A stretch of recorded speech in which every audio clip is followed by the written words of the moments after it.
Welcome to my 4 videos or module 4 videos on electricity and magnetism for the new year 11 physics topic. I've already flipped on my YouTube channel the first 3 modules, so please check that out. Let's have a look at 4A.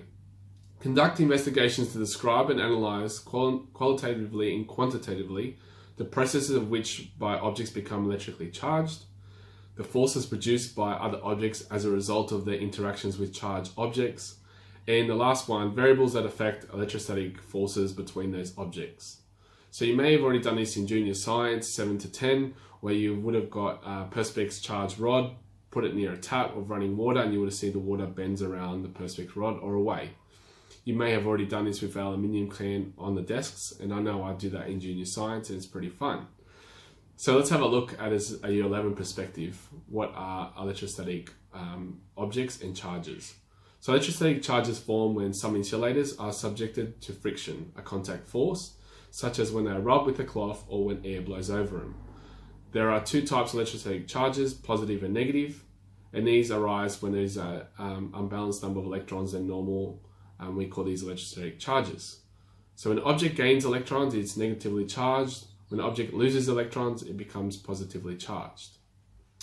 Electrostatic charges form when electrons transfer from one object to another. Coulomb's law of electrostatics states that the like static charges will repel and unlike charges will attract, and you see that on the bottom of my slide there. The letter Q is used to represent the amount of charge, while the SI unit for charge is Coulomb with a capital C. 1 Coulomb is equal to the charge or total charge on 6.25 times 10 to the 18 electrons, and the charge of a proton is 1.6 times 10 to the negative 19 C, and it's just a minus in front of that if it's a charge of an electron. So let's have a look now at a close passage that I've got for you from my workbooks, and my class may have already seen this before, but basically one word will fit in each of those spaces provided below. If you like the opportunity to pause it, do so now before I provide you the answers. Okay, the answers appear up in green. I don't want to go through this because it's the basis of this is the first 2 slides information that I just discussed in my video. But basically you can see the answers there in green. If you have any issues or if you find that there is any errors, please comment below, but I'm pretty sure that's correct. Let's have a look at the next picture or diagram there. So a student set up 4 polystyrene balls and charged some or possibly all of them, so they're hung as shown in the diagram. A, suggest the possible charges for the balls in this picture and justify your answers. And B, classify each of these statements as true or false, and you've got 3 questions there. If you'd like the opportunity to pause it now, I'm going to provide you the opportunity. Alright, let's have a look at A first, and then I'll discuss B. A and B must be oppositely charged because they attract.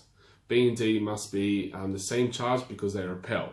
Now C, we don't know what is occurring here because it can either be positive, negative, or neutral because of the forces that are acting on B and D. We don't know, okay? Now let's have a look at B. Now, classify each of these statements as true or false. Now, if A is positive, then B must be positive. That is false. They have to be opposite charges to attract.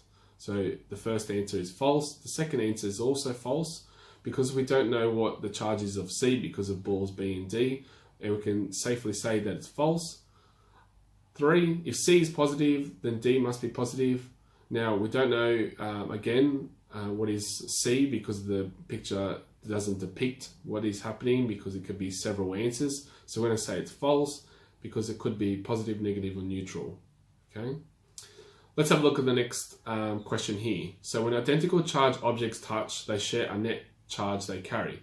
2 charged spheres of identical size carry charges of plus 2C and plus 4C as shown in the diagram. A, B, and C. A, what happens if the spheres are touched together? B, what would the charges be on each if they're separated again? And C, how many electrons move from which sphere to which sphere? Okay, if you'd like the opportunity now to pause it, do so now. Okay, A, electrons will flow so there's a net charge is shared.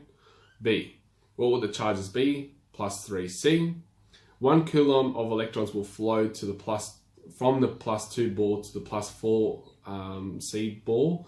Basically, to balance those charges together, both will be +3 C once they are separated. Okay, so you can see that it flows from the +2 ball to the +4 ball to share that charge.